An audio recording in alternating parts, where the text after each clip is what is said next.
Hello everyone, we're just starting the webinar right now. We'll just wait for another minute or so to make sure most of you are already in there, and then we'll start it off.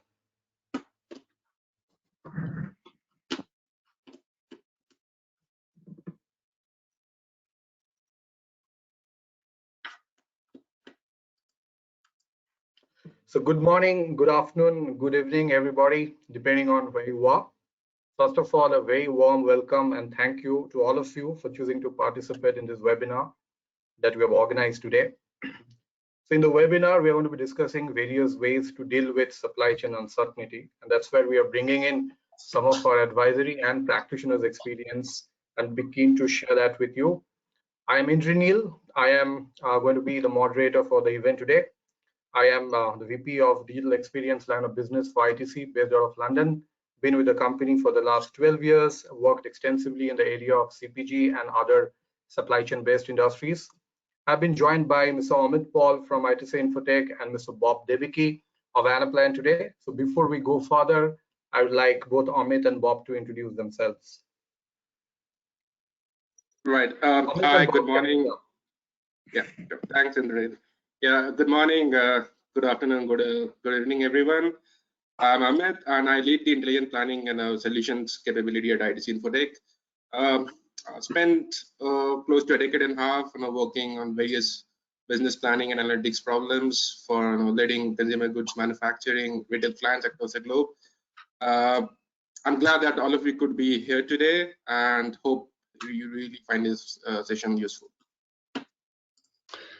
And welcome everyone. My name's Bob Deviki and I manage the go-to-market for the CPG and retail industries at Anaplan on a global basis. And I spend all my time basically looking how connected planning can drive business value for CPG and retail companies. Right. Thank you, Amit. Thank you, Bob. I just wanted to introduce the topic to you and also just wanted to lay the foundation of where exactly we're coming from. See, over the last 9 to 10 weeks, we have been working with a range of our clients. We're actually helping them, formulate strategy to come out of COVID crisis. And that's when we have gotten a fair amount of visibility into, what are the typical initiatives that the organizations are working on, right? And this include, setting up of a temporary crisis management center, taking out structural cost on a calibrated manner, or preserving short-term cash flows, dealing with the demand uncertainties, and then implementing various ways of, the remote ways of working. But the bulk of the management attention is right now really invested in thinking about how to fix the upstream part of the value chain, upstream part of the supply chain, because typically when a disruption happens, that's the part of the value chain which tend to get impacted the most. And that's probably the first line of defense, right? So when we are looking at the reactions of most of the organizations, we are seeing that very tactical, kind of responses. And these are coming out of the fact that in general, across the board, we are seeing a very low level of disruption awareness, right? So most of the organizations are kind of giving out a hint that had we known this before, we could have done so much more. It's just that suddenly it's on our face, right? So this leads us to the question, is supply chain disruption really that uncommon? So I want to share some facts with you guys. Amit, can you just bring that slide up? So the facts are, in front of your screen, so I don't want to rattle the numbers. But what these numbers collectively show is supply chain disruptions are anything but uncommon, right? Because the magnitude of some of the metrics basically tell you, the disruptions are pretty apparent and they keep happening. It is just that the organizations need to pick up the hint that the disruption is actually in the offing, and if that really takes place, then how should they, formulate the strategies? Now, moving on to, discussing some of the events that might cause these disruptions. So if you just look at this slide, we kind of given you a sense of what are the typical split of events which might potentially cause disruptions. A good 80% of them are actually man-made and only 20% of them are natural disaster. But the fact remains, regardless of the nature of disruptions, the firm's ability to respond to them meaningfully remains a question mark, right? On the man-made disruption side, you'll see that the margin acquisition contributes to almost 17%, followed by reorg, business sell, or even factory fires. So there could be events which are completely local to the organization. There could be events which are more regional. There could be pandemic, which like COVID, which probably impact across the board, right? But the fact remains that in general, firms' ability to negotiate with disruptions which have medium to high severity and relatively, high probability of occurrence is low. And that's really the point that we wanted to make. Now, if you look at, Amit, can you go to the next slide? So now, if you think about the impact of disruption, so this is where the things might get a bit tricky, because in our experience, we have realized that a lot of companies can't even compute the total economic cost of disruption. Because if you're just looking at disruption through the lens of the factual cost that you have incurred in order to respond to the disruption, you are just underreporting the total consequence. There is significant amount of opportunity cost that is also caused by the disruption. And our research tells us that the most significant supply chain events might cause a disruption, the magnitude of which would be more than 100 million, and that is typically experienced by at least 1 in 20 odd firms. Average cost of disruption is somewhere around 10.5 million. But what is of more essence here is actually the average rebound time of a firm to restore back to close to their pre-disruption baseline is somewhere around 28 weeks. And this is really the essence of resilience, because we also wanted to correlate the opportunity cost with this rebound time and saw that it actually shares almost a non-linear relationship. So the whole essence of resilience is actually being able to reduce this latency and make sure that you are able to, rewire and rejig your supply chain in the, one of the most responsive manner. So these are some of the top economic consequences of disruptions, which basically loss of uncertainty or loss of productivity to customer escalations, going down to even impact in terms of reputational risk, market capitalization, and things like that. Now, the last slide before I move on to a little poll. So these are our observations in terms of what are the typical tactics adopted by the firms when they are negotiating the supply chain disruptive events, right?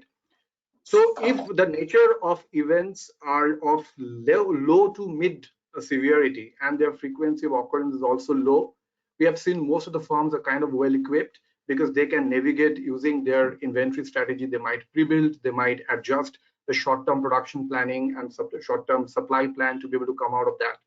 The problems begin to occur only when the nature of severity and the probability of the events tend to expand. And that's where we see a huge void in the firm's capability spectrum.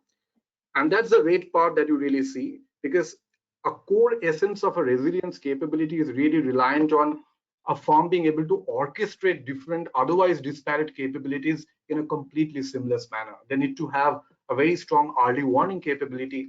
And then based on that early warning capability, they should be able to anticipate the impact of it on their chain. And after they have understood the financial implication of that impact on the supply chain, how they're able to quickly transmit the impact across the remainder part of the value chain and understand an organization-wide impact and calibrate as appropriate. And this has to happen in a connected manner, in an extremely agile manner, because the time is actually of essence when it comes to resilience. So that's where our solution has been entirely focused today. So before we go on to the next section, I would like to quickly organize a poll.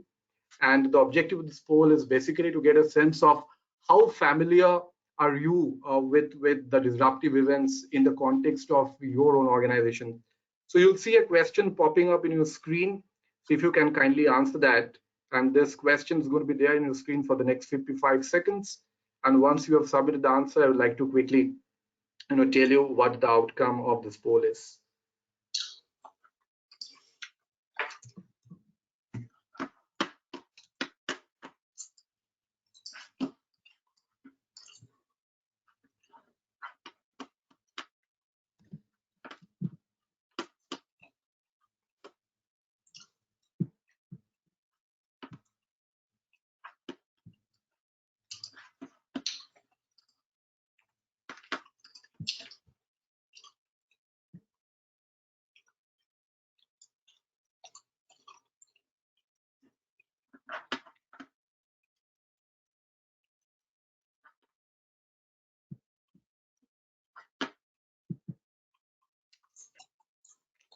Wow, I think 51% of you said that you have experienced at least 1 to 5 disruptions in the last 24 months. A good 20% of you said that you have experienced almost 6 to 10, and 11% said that we have experienced more than 20. So this basically underscores the point that supply chain disruptions are really not that uncommon. It's just that our ability to comprehend and quickly rejig the whole supply chain in order to negotiate out of the crisis is what is important. At this point, I would like to hand over to Amit, who will actually tell you about the resilience, the whole aspect of resilience in the context of supply chain uncertainty. Amit, over to you. Thank you, Ranil. I'll just quickly go back to screen sharing.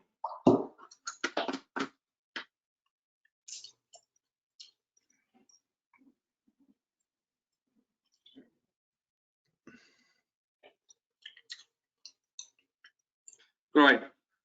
So if anything that the current ongoing crisis has taught us is to make peace with uncertainty. Now, as the most intelligent species on the planet, we could certainly do better, right? Couldn't we? To beat volatility and uncertainty at its own game, what we really need is speed and agility. And why speed? Because the other option is predictability, and that's very hard to achieve, right? And at the speed at which we respond to disruptions would actually eventually determine the its impact on your business, right? So with that thought, let's see how can we accelerate our response to disruptions. Now this is how a typical disruption management response looks like, right? So typically organizations even take days to even realize that they have been hit by a disruption, right? And again, they spend another few days to evaluate and assess its impact, and then weeks go into weeks are spent on intense boardroom discussions to formulate an appropriate response, right? And before you can actually start working on it. And all of this is happening when you are losing millions of dollars by the day, right? However, with the advent of modern digital platforms and modern technology, it's possible to crash down our response time to disruptions by as much as 60%, right? So with better technology, you can preempt the risks. You can perform a rapid simulation and impact assessment on your entire supply chain network, and you can be prepared with an optimal response even before the disruption hits you, right? So that is what technology can enable, right? It can empower you with the required speed. Now let us quickly understand how does a disruptive event pan out over a period of time.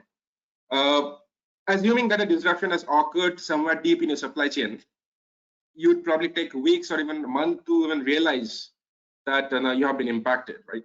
And that's probably the first month or so. But before you can actually start acting, any pre-existing inventories that you have in your system start getting depleted, and the disruptions soon start spiraling out of control before it becomes unmanageable. And that is when it starts speaking, right? And given that we just saw a few facts which were shared by Ronil earlier, typically a disruptive event on an average spans for almost 7 months. It takes companies 7 months to sort of overcome this. The losses can be very significant, right? However, things would look completely different if you were to adopt a more agile and efficient response to disruptions, right? So with a preemptive and a prompt response, you can actually flatten the curve. This is a very popular term these days, but it also applies to how you manage your disruptions. You can actually do that without any significant impact on your system. And however, so you can essentially see that by adopting such an agile response mechanism, this is the significant benefit that you could potentially unlock. Right. So before we move on to the other aspects of disruption management, I'd just like to understand, get your thoughts on the topic and understand how fast have you responded to disruptions through a quick poll.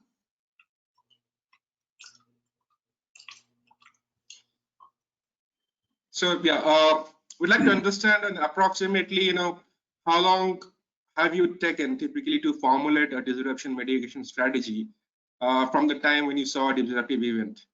So some of you may be already have a very well-established process. You could have taken a few days, 2 days or less. Some of you might have taken a week. Some of you might take up to a month, right? Depending on where you are in terms of your process and technology. And some of you may not be even in a position to anticipate a disruption and also analyze the impact or come up with an appropriate response in time.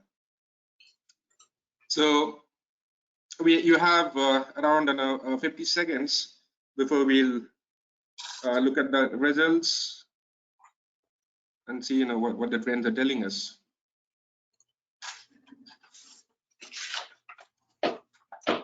Right, so the results are back, and what you can see is that the majority of you have actually responded that you take almost a week, which is close to 40%. Surprisingly, it's more than 40. It's like more than 60% of you take more than a month, right? So that's an alarming number, right? And so that is where this sort of re-emphasizes the need for speed, and which we're talking about. However, the road to agility resilience is far from smooth. And Bob, can you tell us a bit more about the challenges that organizations typically face when it comes to achieving resilience? Sure.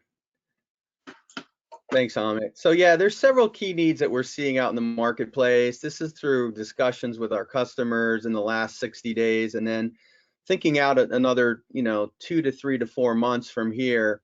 And in reality, there's several things or key needs that are cropping up. Obviously the need to communicate across trading partners, not only inside your own companies. So having the same page of information, utilizing the same database approach, and basically creating this notion of a system of insight that runs in parallel and sits between systems of records to manage all of that information across the supply chain. Unearthing linkages across n-tier supply networks. Again, same page database planning systems of insight that can open up information more granularly on a more frequent basis and allow for better linkages. Early sensing capabilities. We're seeing a lot of our customers kind of getting comfortable with the existing baseline forecasts that they've been using for quite some time. Well, over the last month and a half, 2 months, that's really been thrown out the window. So early sensing capabilities is really important. Real-time information as much as it's possible, granular levels of data down to the SKU location level if possible, and daily informational indicators to enable planners to go forward and actually plan again. We'll talk a little bit about that later on.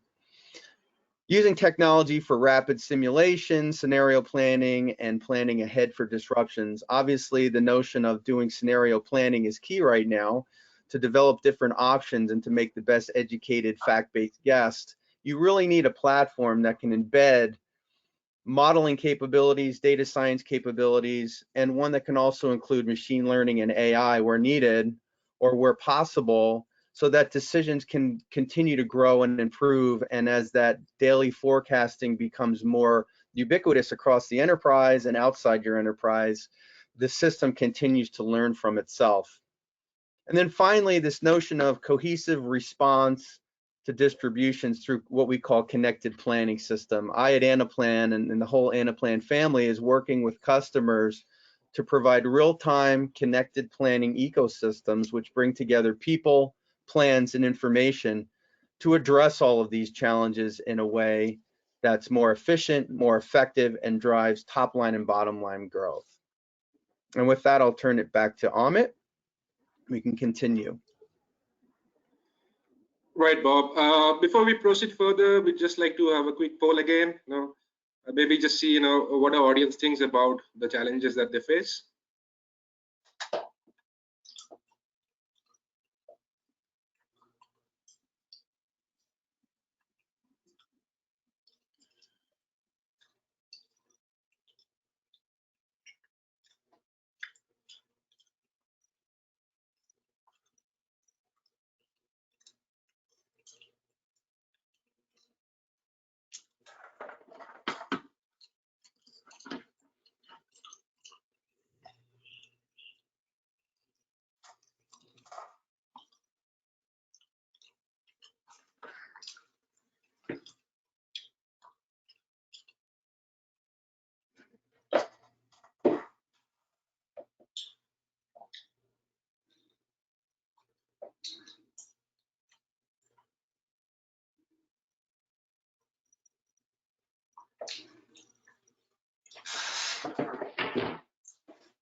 Right, so the results are back. Bob, can you summarize the results for us, please? Absolutely. So about 50% said early visibility of risks and disruptions are the major challenges. End-to-end visibility. So the two of those together, 73% end-to-end visibility across suppliers and risk and disruptions. Boy, a lot of big numbers here around the collaborative, early visibility, real time of information, breaking down silos across the board, high numbers. That's exactly what we're hoping to address here. And as we go further on and show you what we can do from a demo standpoint as well, talk about some experiences we're seeing out in the field. Hopefully we address these and give you some ideas of what to do next. Right. Thank you, Bob. Yeah. So at this point, we would like to give you the demo of the solution that we kind of developed at the back of this. It basically gives you the whole assortment of capabilities, and the demo also shows you how these capabilities converge seamlessly to deliver this resilience capability. So there's a small storyboard coming up. Over to Amit. Right. Thank you, Indranil. So before I just give you a quick glimpse of how our solution looks like, I just want to quickly talk about the technology and the framework behind it. Right. Now that you've seen that it's possible to address disruptions by sensing the risk early, by responding much faster, and at the same time by able to come up with an optimal response, right? However, if the thing is, some of these capabilities might already exist with you, right? But it might exist in silos, and the fact that such a broken system would only accentuate any existing broken disruption management process you may have, right? But what if we could bring all of these three capabilities together on a single digital platform, and to provide us seamless convergence of these three capabilities? It would be the perfect answer, right? A perfect solution for our problems. So that is essentially the problem that we have been trying to solve along with Anaplan. So we have worked for the last month or so and understanding the relevance and the importance of the problem. And this is what our solution essentially entails. We've got three main components. So obviously the philosophy behind our the solution is sense fast, simulate fast, and respond fast, right? So fast being the key word here. So what our solution essentially gives you that early visibility. We have dashboards which can pull in data from various internal and external sources to sort of give you an early perspective, an early view of your any potential disruptions or risky events. So that potential data sources could be your supply report backs, giving you deep visibility into your end-to-your supply chain, or it could also sort of read from external data feeds, like there are a lot of data sources out there like Resilink or even social media feeds, or if you have any existing data platforms, it can also seamlessly sort of combine that, put the data together.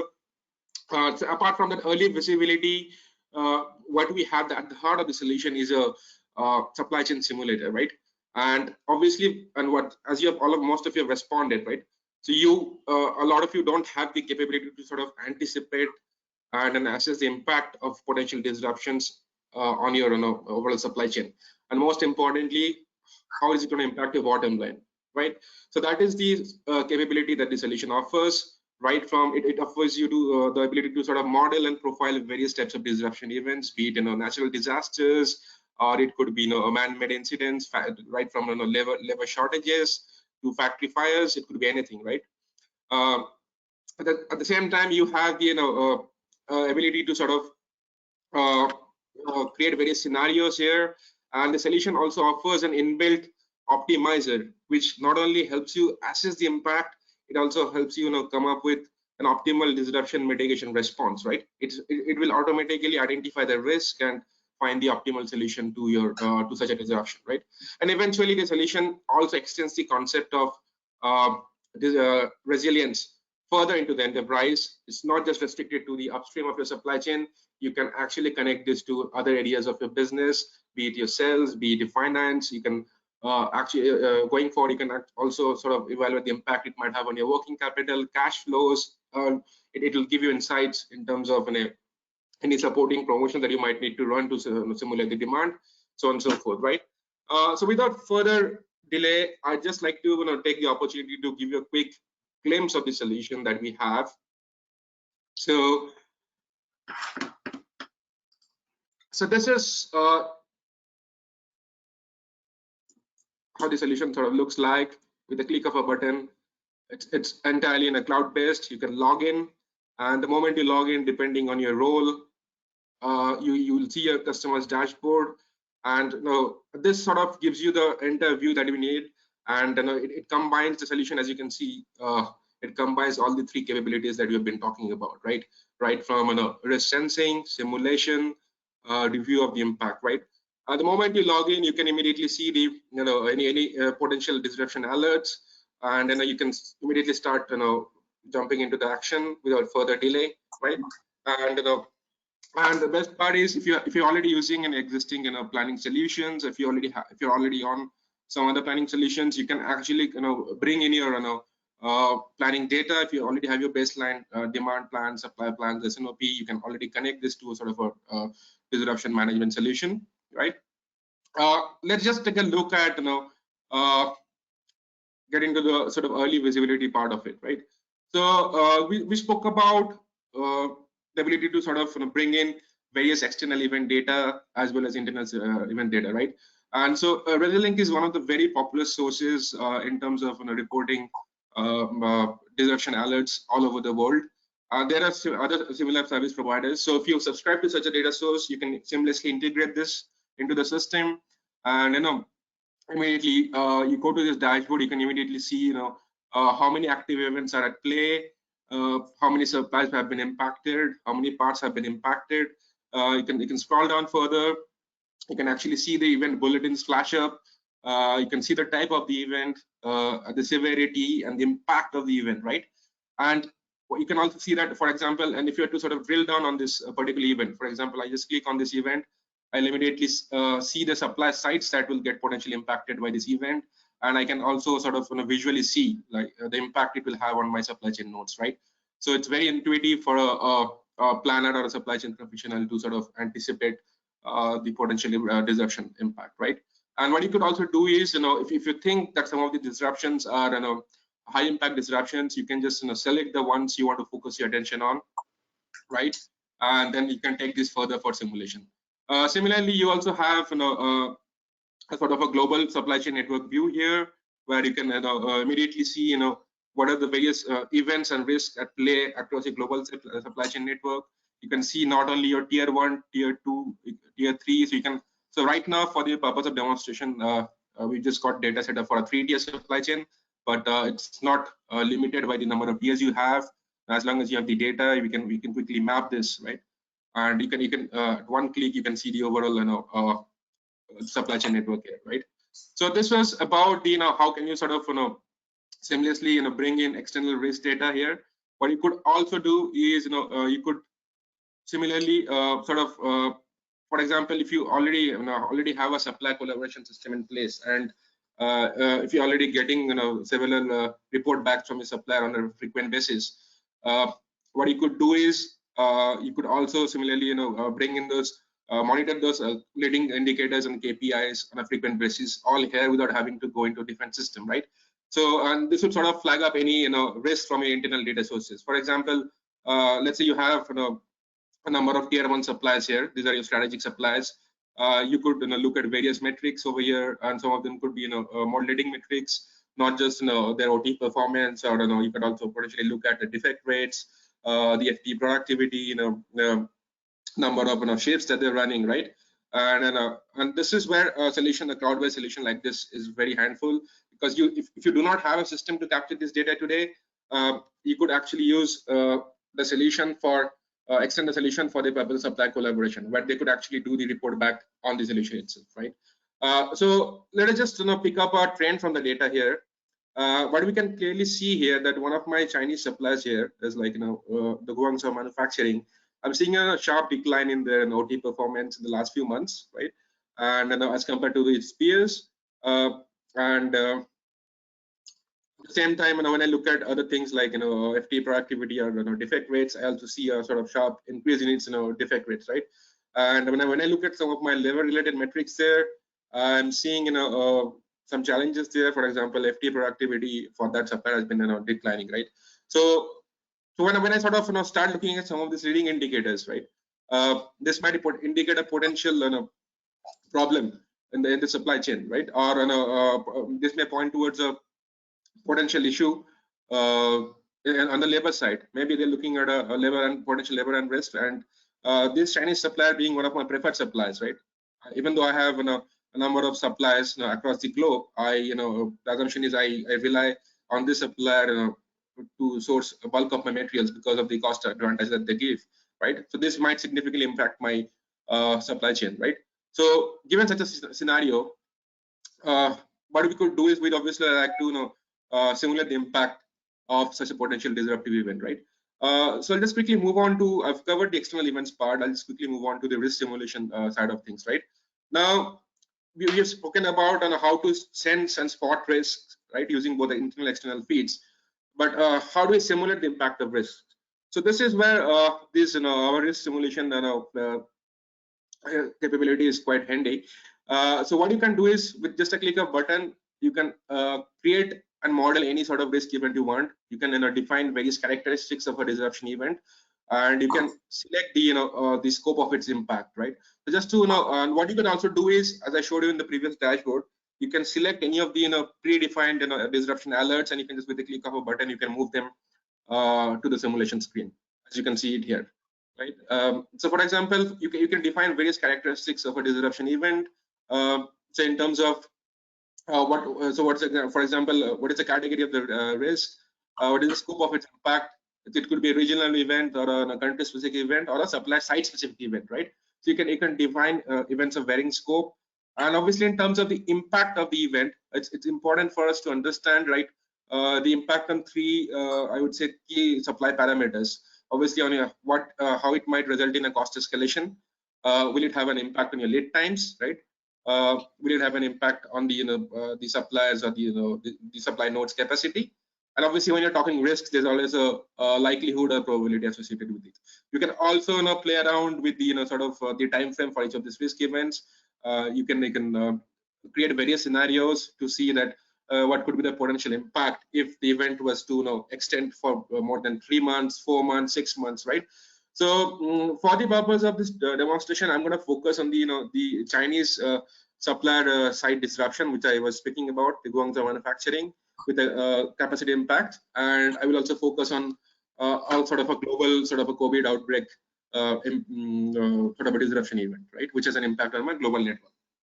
Now, quickly going back, so once I set up the various risk events and disruption events, what I can then do is I can immediately create various scenarios here, and I can activate the disruption events against the scenarios. So, for example, I've activated for scenario 1, I've activated just one of the disruption events. Scenario 2 is, I would say, more pessimistic in nature, includes 2 disruption events, including a global COVID-19 outbreak and the Guangzhou labor unrest. And once you sort of you can easily play around with this the scenarios here, and what you can immediately see is, for example, immediately you'll see that in scenario 2, so I can select the scenario from here. I'm currently in scenario 2, and I can see that on a timeline. How is my so what are the various disruption events? And for example, in the month of March, I can see there are 2 major disruption events which are coinciding. And when I click on the month of March, I can immediately see on my global network map so that China actually is in red, and while some of the other countries are in amber. So, and which means that I just like to focus my attention on China.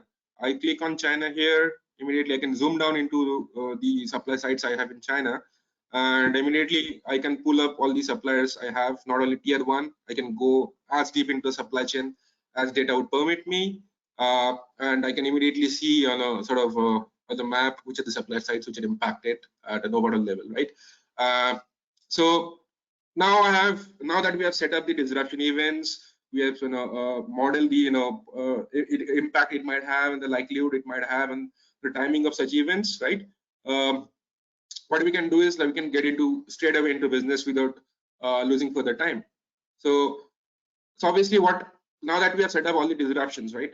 The first thing that we would immediately like to see is obviously I've got a baseline plan in place, right? So I've got a baseline sourcing plan which tells me that okay, I can choose various products from here, right? Various product SKUs, and assuming that I source my products from my tier 1 suppliers, and I've already got a baseline allocation plan for that, baseline sourcing plan. But what I would immediately want to understand is, given the disruption scenarios that I have modeled, are there going to be any potential shortfall? So I can just immediately select the scenario over here, and then immediately I can see how is my supplier ranking changing here.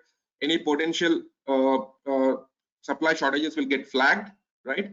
So for example, how many hours are available versus how many hours are required, and what you can immediately do is to sort of and if you see sort of an exception getting flagged up here, you can review the exceptions here. Any shortfalls getting flagged up with the click of a button using the Anaplan optimizer, you can immediately sort of come up with a disruption mitigation strategy, right? So what the optimizer essentially does is it looks at various parameters, which includes your the available capacity, the lead times, the transportation cost between nodes, the unit cost, the sourcing cost for various suppliers. It will look at the demand side parameters, and most importantly, it will bring in the risk and the impact of disruptions to immediately come up with an optimal response, which will try to maximize your profits, or maximize the profits after taking into impact of the the risk, right? It's essentially trying to maximize the risk-adjusted disruption. Risk-adjusted profit. So let's just take a look at so what kind of recommendation the system might give you. So for example, if I were to look at how my order plans are going to be different across various supply nodes. So let's just quickly pick one scenario here, okay? And I just selected the baseline scenario, which is my typical sourcing, usual sourcing plan without any disruption. What I can see here is the Chinese supplier, the Guangzhou manufacturing, right? They typically account for close to around 30%, 40% of my sourcing. It typically happens from them, right? And the US supplier that I have, right?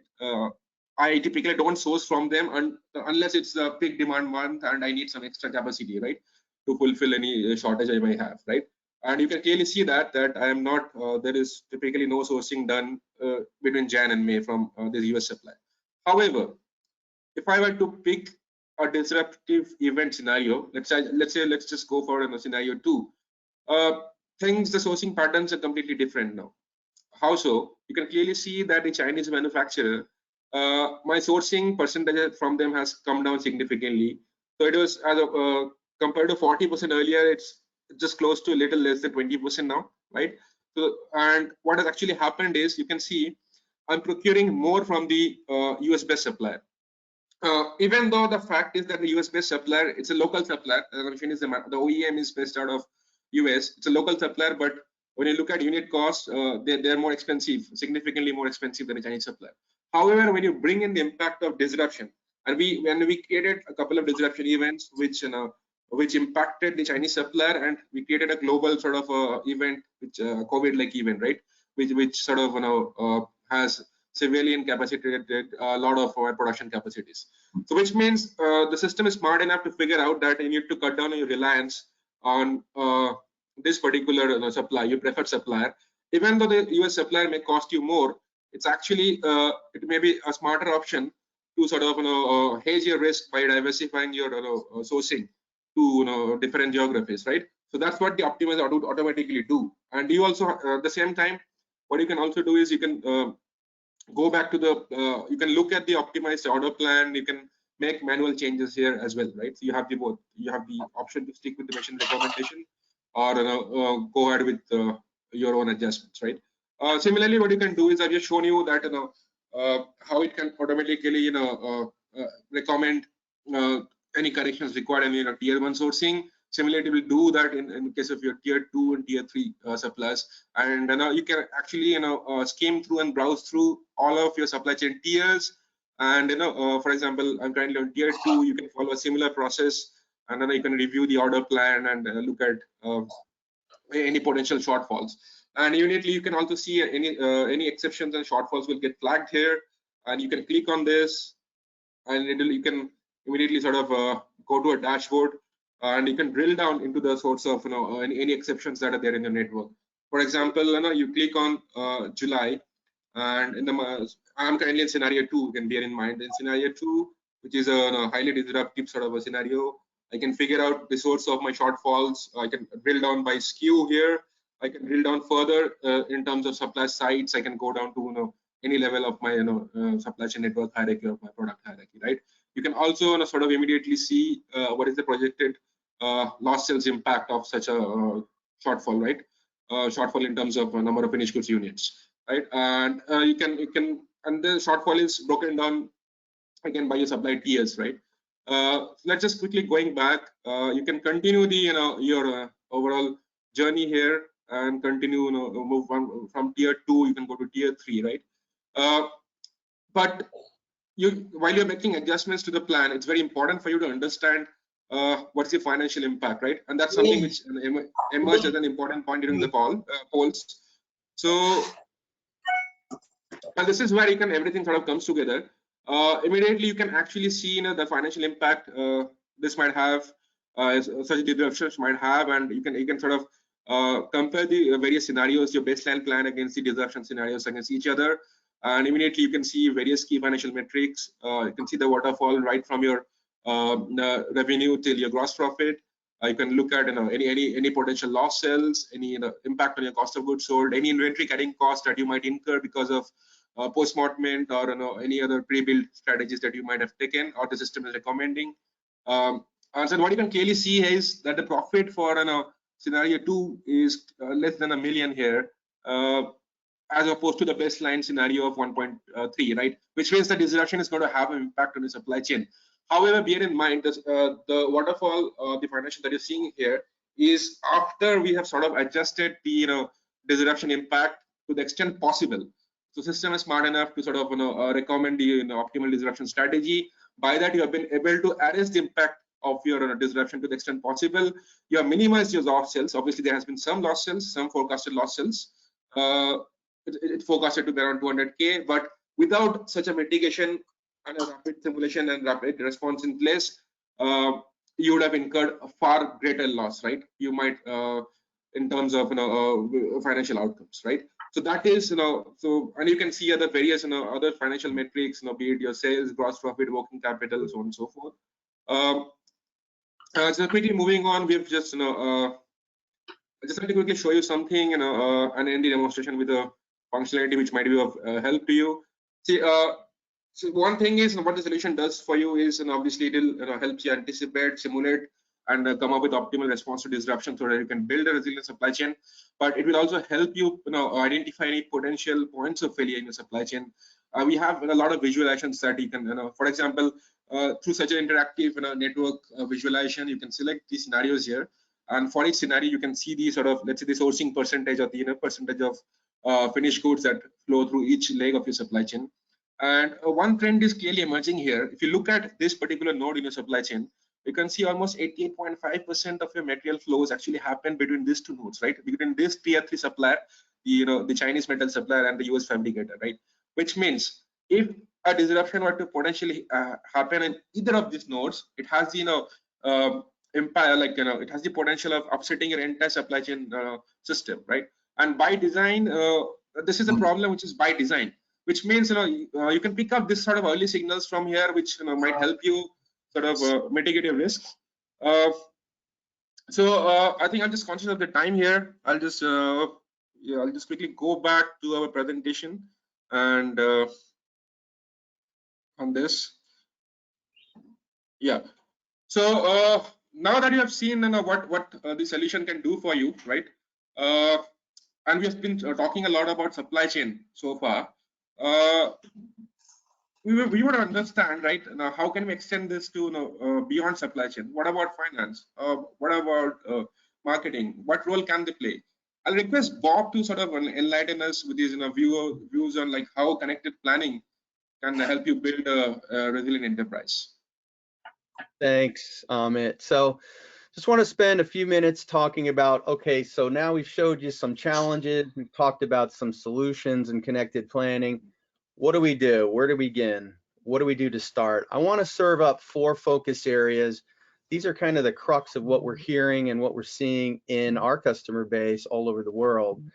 The first is this notion around demand sensing and forecasting. And whereas traditional models are just not cutting it right now, and they're not really sure when the recovery is going to fully take place and how long that's going to take, we're seeing a big focus on the need to do event and attribute-based forecasting with a high emphasis on collaboration and consensus among internal stakeholders and external stakeholders. And that's whether you're doing a demand side forecast, if you're doing a sales forecast, if you're doing a production forecast, all of those things can come together through an attribute-based forecasting and collaboration system.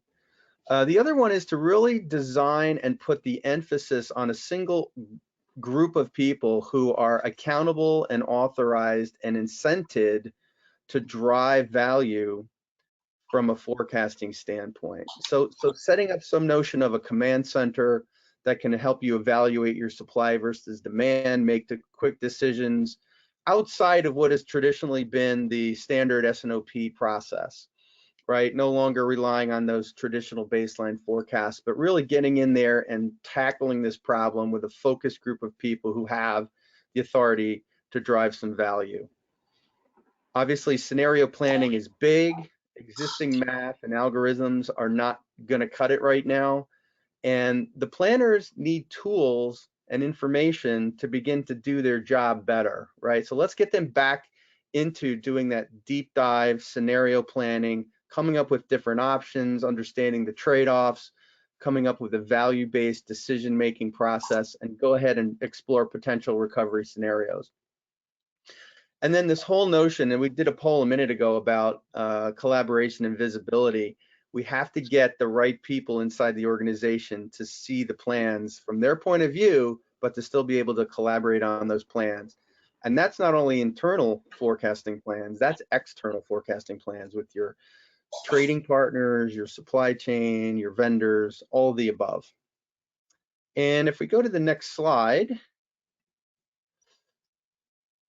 you know, there's a number of challenges that we're seeing in terms of maturity. We're basically realizing that, you know, our customers are kind of somewhere between, if this is a 5-point scale, kind of somewhere between the agile and aware and agile stage. So somewhere between a 2 and a 3. And what's happening out there in the marketplace across the board is putting abnormally huge amounts of pressure on people from basically running their business. We're seeing decisions being pushed towards finance-oriented roles, all spending shutting down, except for those absolutely critical, mission-critical financial decisions.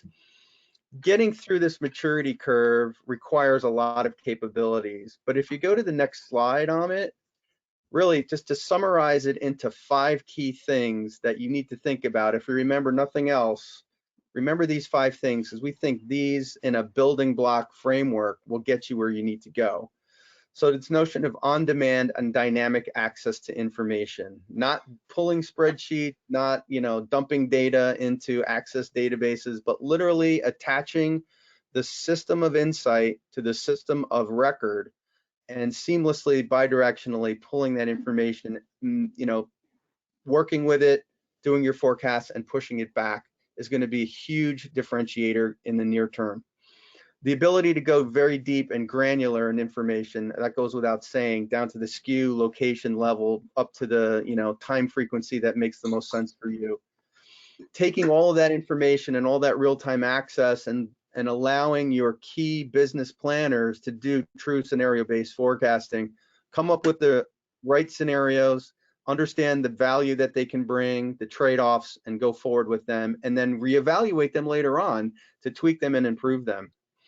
This notion of taking those 3 things and then adding to it leading indicator information. So external data sources, we talked about Resilink before. There's other data sources out there, Prevediri and the like, publicly available sources, data that you can purchase, and all the above. Push that in there because it might give you some indications as what can happen to your sales forecast based on some of those indicators. And then finally, open up this data-based collaboration system with your entire partner ecosystem that will allow you to connect plans with people with information. If you go to the next slide, Amit. And when you're able to do that, we like to say this is what creates the honeycomb event. Think of it as the halo event, right? Or the halo effect, where all of your business use cases are all being done in a system of insight, seamlessly connecting to your systems of record, where you're applying the right amount of data science across the enterprise and outside the enterprise, and you're bringing together mission critical plans in real time with all the stakeholders in the environment. This is the future of where things are going, but just sticking on those 5 things now will enable you to get there in the near term. And we think the near term is essentially doable with these capabilities. So I think we have a poll coming up. No, thank you so much, sorry, Bob. no more polls. Okay, guys. So with that, I'd like to turn it back to the overall team, and we've got about 5 to 8 minutes left in the hour to address any questions that you might have. Right.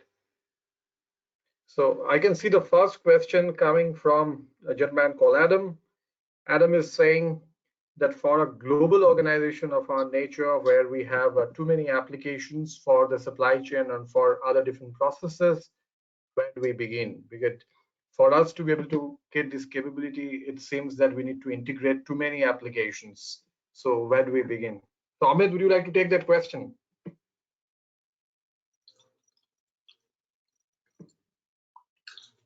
Yeah, while Amit's unmuting, I'll just say this.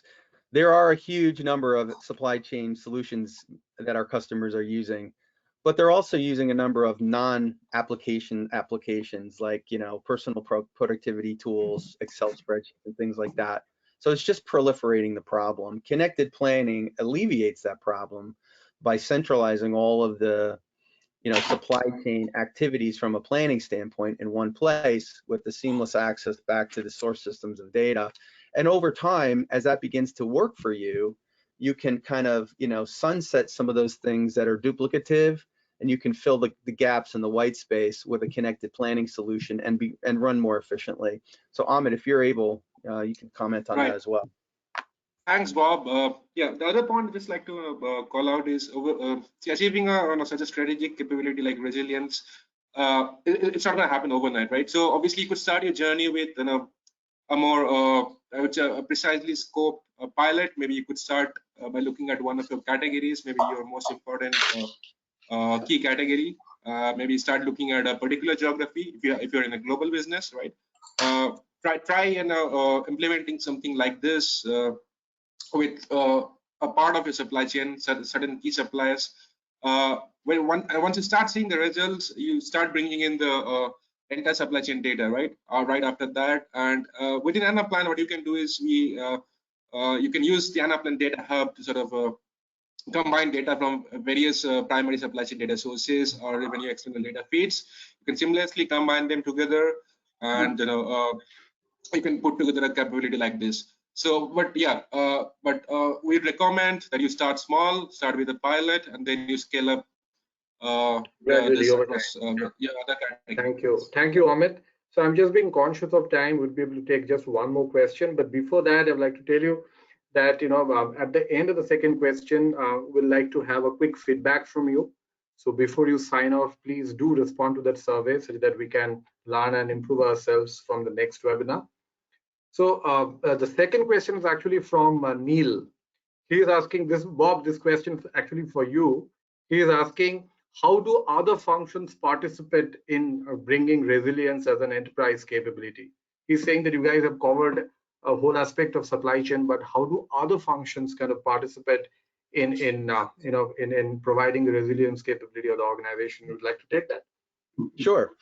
So it's a great question. And yeah, we did cover a lot on supply side today, but the reality is that if you think about your business processes as horizontally, you have stakeholders in those processes. For example, your annual plan tying to your revenue forecast, for example, you're going to have stakeholders in supply chain, in sales, marketing, finance, and several other groups inside your company, not to mention outside. Getting them involved in solving that problem horizontally is important. And remember, we talked a little bit ago about setting up this command center. You know, for mission critical stuff like we're going through now, yeah, that command center needs to have cross representation from key folks in your organization, right? Order to cash is a big process area, et cetera. So you need to bring them together. You can also go and set up line of business functional areas that are focused on these short-term needs as well. But at some point, they all have to come together. So my suggestion is figure out what the big business process stakeholders look like, and bring them together in this command center approach. Hope that helps. Thank you, Bob. Thank you so much, everybody. And in fact, there are quite a few questions I can see rolling up. We may not be able to answer all of the questions because of the fact that we're almost done in terms of timing, but we will certainly email you back the answers. And thank you so much for participating in this webinar. Please take a time to participate in the survey. Thank you so much. Really appreciate you joining us. It's been a pleasure. Thank you. Thank you, everyone.